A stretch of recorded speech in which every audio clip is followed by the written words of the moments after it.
बिहार के मुख्यमंत्री नीतीश कुमार ने गठबंधन तो बदल लिया है, लेकिन चुनौतियां कम होने की बजाय बढ़ गई है। आधिकारिक तौर पर तो तय नहीं है, लेकिन नीतीश को जानने वाले बताते हैं कि भाजपा से अलग होने का मकसद था 2024 में प्रधानमंत्री पद का उम्मीदवार बनना। ललन सिंह ने उनके लिए फॉर्मूला भी तलाश लिया है कि बिहार, झारखंड, बंगाल से 40 सांसदों की सीटें कम कर देंगे तो नरेंद्र मोदी और भाजपा सत्ता से हट जाएंगे। लेकिन सवाल तब ये उठेगा कि नीतीश ही क्यों? वैसे 2024 से पहले नीतीश 4 मोर्चों पर घिर गए हैं। इन 4 मोर्चों में कोई एक ही हावी हो गया तो नीतीश कुमार के सपने चकनाचूर हो सकते हैं। पीएम पद तक नीतीश जाएं या ना जाएं, उनके पीएम मटेरियल बनने की कहानी पुरानी है।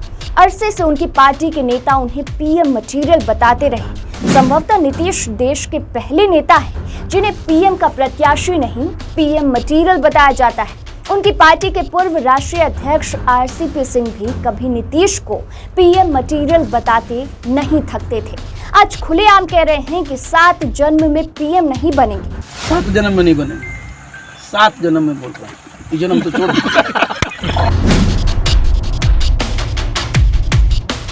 पूरे बिहार में आरसीपी सिंह घूम रहे हैं और नीतीश कुमार को कोस रहे हैं। आरसीपी सिंह ने कहा है कि 4 बार पलटी मार चुके हैं। 1994, 2013, 2017 और 2022 में पलटी मार चुके हैं। अब जेडीयू का राजद में विलय होगा, कोई विकल्प ही नहीं है।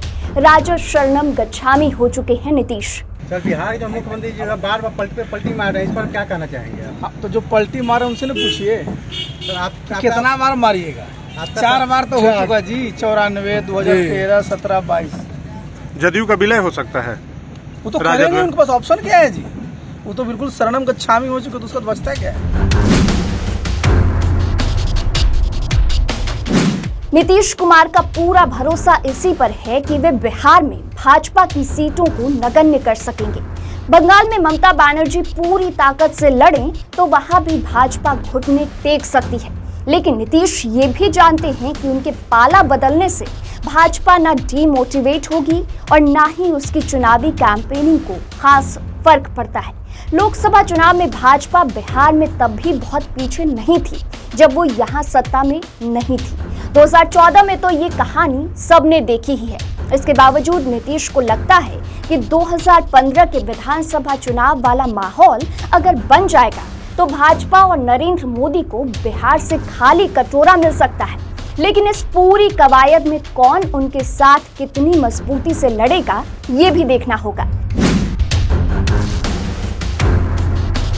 इस बार जब से नीतीश कुमार ने पाला बदला है, राजद से उनका भाईचारा फूट फूट कर बाहर आ रहा है। दिल्ली में बैठे आरसीपी सिंह क्या ट्यूनिंग कर रहे हैं, ये नीतीश कुमार जान लेते हैं, लेकिन उस एमएलसी के बारे में नहीं जान पाते जो मंत्री बन रहा है। ये किसी को पच नहीं रहा है। कार्तिकेय अभी तक नीतीश के कानून मंत्री हैं। इनके चयन ने नीतीश के नए मंत्रिमंडल का मुहूर्त बिगाड़ दिया है, क्योंकि कानून मंत्री ने जिस दिन शपथ लिया था उस दिन तक उन्हें हत्या के लिए अपहरण के मामले में अदालत में पेश होना था। मंत्री जी ने तो कह दिया कि कोर्ट ने गिरफ्तारी पर रोक लगाई है, लेकिन क्राइम से नो समझौते वाले नीतीश को भारी पड़ रहा है कि ऐसे मुद्दों पर वे सहयोगियों से कैसे सामंजस्य बिठाएं। शुरुआती तीनों मोर्चों पर नीतीश ने लड़ाई पहले भी लड़ी है, बाकियों को शांत किया है, भाजपा को चुनावी मैदान में धूल चटाई है, राजद वाले एंगल की डीलिंग भी करते रहे। लेकिन सबसे बड़ा सवाल ये है कि आखिर 2024 में नीतीश ही पीएम पद के दावेदार क्यों होंगे? बंगाल में ममता ने अधिक सीटें जीत ली तो ममता क्यों नहीं हो सकती? यूपी में तो अखिलेश के पास खुला मौका है, अधिक सीटें जीत गए तो वे क्यों नहीं बन सकते? और सबसे बड़ा सवाल कांग्रेस का होगा, क्योंकि ये क्षेत्रीय दल चाहे जितना भी जोर लगा ले, इनमें सबसे अधिक सीटें तो कांग्रेस के पास ही रहेंगी, क्योंकि वो एक राज्य में नहीं कई राज्यों में सीटें जीतेंगी ही। 2024 के चक्रव्यूह में नीतीश पहले 3 द्वार तोड़ भी दे तो चौथा तोड़ना सबसे मुश्किल होगा।